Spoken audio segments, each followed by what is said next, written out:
Namo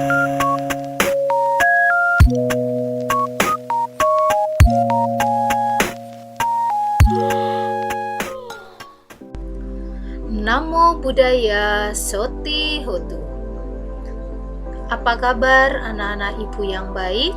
Semoga kalian selalu dalam keadaan sehat dan bahagia.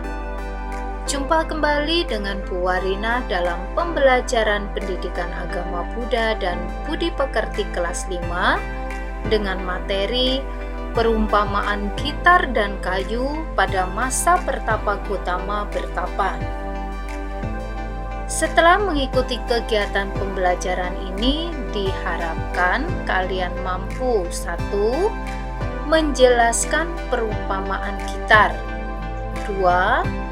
Mampu menjelaskan perumpamaan membuat api dengan kayu.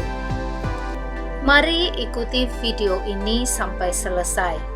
Jangan lupa klik like, subscribe, dan nyalakan loncengnya ya, agar kalian senantiasa mengetahui video terbaru dari ibu. Pada suatu ketika saat Pertapa Gotama sedang bermeditasi, lewat serombongan penyanyi ronggeng dengan membawakan sebuah lagu dengan syair berikut ini. Kalau tali gitar ditarik terlalu keras, talinya putus, lagunya hilang. Kalau ditarik terlalu kendor, ia tak dapat mengeluarkan suara. Suaranya tidak boleh terlalu rendah atau keras. Orang yang memainkannya harus pandai menimbang dan mengiranya. Mendengar syair tersebut, Pertapa Gotama berkata dalam hati, "Sungguh aneh keadaan di dunia ini, bahwa seorang calon Buddha mesti menerima pelajaran dari serombongan penyanyi." Tali gitar ditarik terlalu keras, talinya putus, lagunya hilang. Ini menggambarkan praktek Pertapa Gotama yang dilakukan dengan cara yang ekstrim atau menyiksa diri dengan melakukan dukkara carya yang bisa berakibat fatal. Demikian juga tali gitar ditarik terlalu kendor, ia tak dapat mengeluarkan suara. Demikian juga dengan mengumbar kesenangan nafsu-nafsu indera, kebebasan abadi akan sukar diraih. Setelah merenungkan nyanyian serombongan penyanyi tersebut, tiba-tiba dalam batin Pertapa Gotama muncul perumpamaan tentang membuat api dari kayu.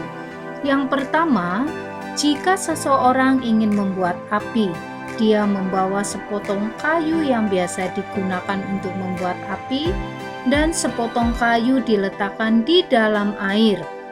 Kemudian menggosok-gosokkannya dan ia berpikir, "Aku ingin membuat api, aku ingin mendapatkan hawa panas."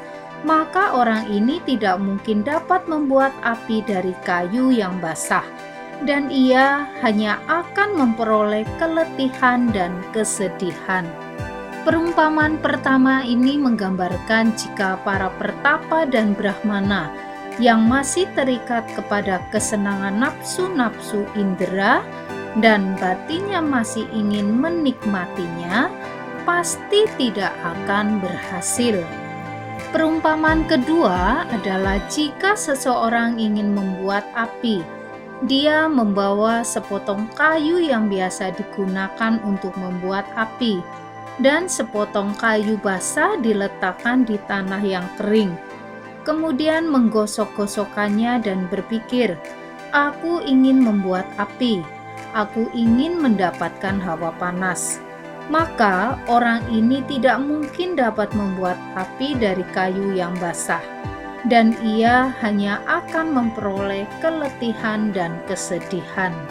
Makna perumpamaan kedua adalah jika para pertapa dan brahmana yang masih terikat pada kesenangan nafsu-nafsu indera dan batinnya masih ingin menikmatinya, pasti juga tidak akan berhasil. Perumpamaan ketiga adalah jika seseorang ingin membuat api, dia membawa sepotong kayu yang biasa digunakan untuk membuat api dan sepotong kayu kering diletakkan di tanah yang kering, kemudian menggosok-gosokkannya dan berpikir, "Aku ingin membuat api. Aku ingin mendapatkan hawa panas. Maka orang ini pasti dapat membuat api dari kayu yang kering itu." Makna dari perumpamaan ketiga adalah para pertapa dan brahmana yang tidak terikat kepada kesenangan nafsu-nafsu indera dan batinnya juga tidak terikat lagi, maka pertapa dan brahmana itu berada dalam keadaan yang baik sekali untuk memperoleh penerangan agung. Setelah menyadari tentang perumpamaan tersebut, Pertapa Gotama mengambil keputusan untuk mengakhiri puasa dan membersihkan tubuhnya di sungai. Setelah selesai mandi, Pertapa Gotama atau Pertapa Siddhartha jatuh pingsan dan diketahui oleh penggembala kambing yang melewati tempat itu. Nanda, seorang penggembala kambing, kemudian memberikan susu kambing sehingga dengan perlahan-lahan tenaga Pertapa Gotama pulih kembali dan dapat melanjutkan perjalanannya ke tempat bertapa. Sejak hari itu, Pertapa Gotama makan air tajin untuk mengembalikan kekuatan dan kesehatannya. Selanjutnya, dalam waktu yang tidak lama, Pertapa Siddhartha sudah dapat makan makanan yang lain sehingga kesehatannya pulih kembali. Pesan moral dari materi kali ini adalah: 1. Segala sesuatu yang dilakukan secara berlebihan tidak akan memberikan hasil yang baik. 2. Segala sesuatu harus dilakukan secara seimbang dan bijaksana. Demikian tadi materi pada kali ini, semoga dapat memberikan manfaat. Terima kasih atas perhatiannya. Sabe Sata Bawantu Sukitata. Semoga semua makhluk hidup berbahagia. Sadu, sadu, sadu. Namo Buddhaya, Soti Hotu. Sampai jumpa pada video pembelajaran berikutnya.